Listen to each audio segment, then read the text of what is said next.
Hello, thank you for joining me on today's episode of It's a Book. I would like to get into a bibliophile where I discuss drawing inspiration from religious works. So forgive me if you see my eyes darting back and forth. It's because I'm referring to my notes on my laptop because I can't think of this off the dome. So there are three works from where I draw inspiration for vivid, impactful storytelling, and all three are religious in nature. Religious works tend to describe things that are outside the realm of human consciousness.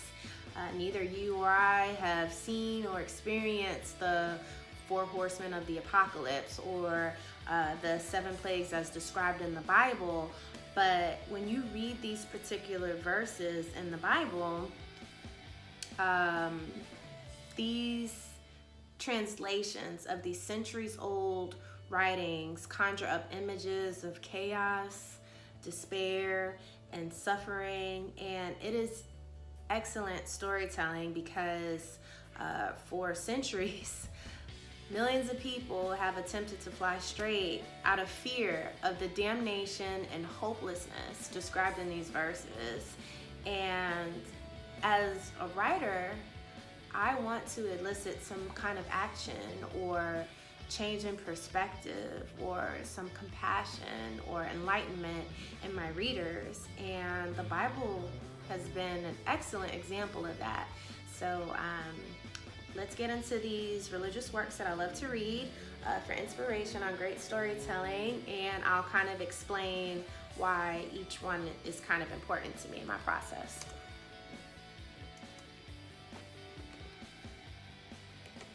Okay, Paradise Lost. It's one of my favorite religious works. It's written by the English poet John Milton. It is a grand retelling of the fall of man, Satan's temptation of Adam and Eve, and how man came to first experience sin. Spanning multiple books, Paradise Lost is an investment, but it pays a handsome reward in that it expounds upon the creation myth, and it succeeds in driving the point home that although two of God's most precious creations have been cast out of literal paradise through embarking on a journey to decrease the distance between themselves and God, a paradise may be found within thee, happier far. I paraphrase that, but how beautiful is that sentiment? Let me read it again. A paradise may be found within thee, happier far. So just think about that for a second. But I live for allegorical storytelling, and religious works tend to pulsate with that literary device. I don't think everything is 100% true, and I know people will debate that until the end of time, but I think that one of the important aspects of the Bible is how through allegory, through metaphor, and through various devices, we are able to take something that was written centuries ago and apply it to now.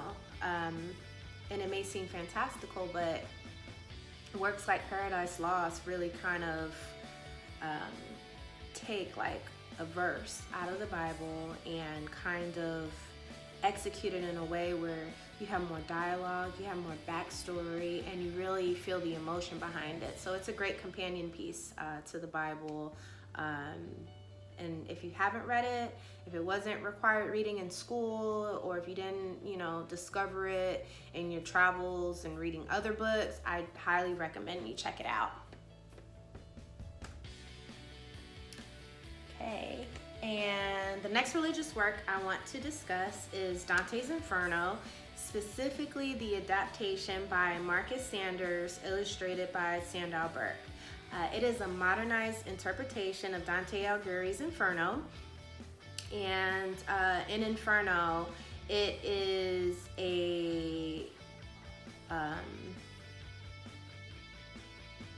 the story of one man's journey back to God after a devastating fall from grace.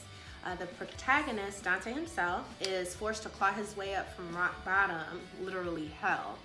And Inferno relies heavily on imagery found throughout the Bible. It goes into details about the inner rings of hell and the chaos and sorrow that is found within.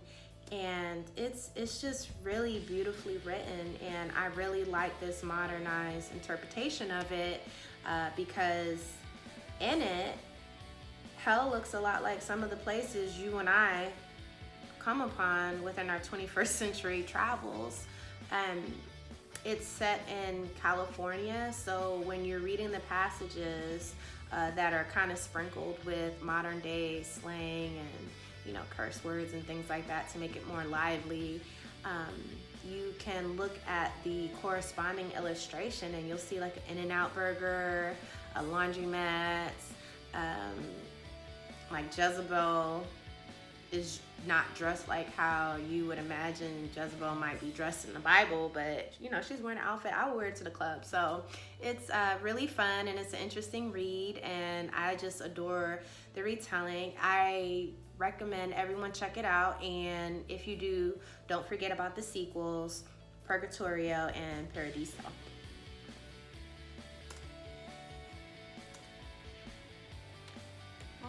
Okay, and to wrap it up, lastly, the third work I want to talk about is, of course, the Bible. Without it, other religious works would not exist. Whenever someone asks me whether I prefer traditional books or e-readers, I have to honestly say both, because I love reading books like Paradise Lost and Inferno while having my Kindle handy, because I can refer to the Bible app and also look up religious works of art that correspond with the particular Bible verse or the stanza in Paradise Lost or Inferno that kind of gives like a visual interpretation. The Bible inspires artists in a completely different medium than my own, and I think understanding how each person can interpret the same sentence quite differently gives you a perspective when you're writing and considering how your story can impact people in millions of different ways. So, that's enough nerding for now. I encourage everyone to find inspiration in wherever they can to make whatever your creative medium is. For me, it's reading other books and looking at art and listening to music and different podcasts about history. For you, it may be traveling, going to museums, things of that nature, but do whatever you can to draw inspiration from other artists, because it's kind of like a co-op of ideas being shared, and I think the world's a better place for it, and the arts definitely are. Thank you so much. It's nighttime for me, so good night and happy Halloween. Look at my pumpkin. Her name is BJ.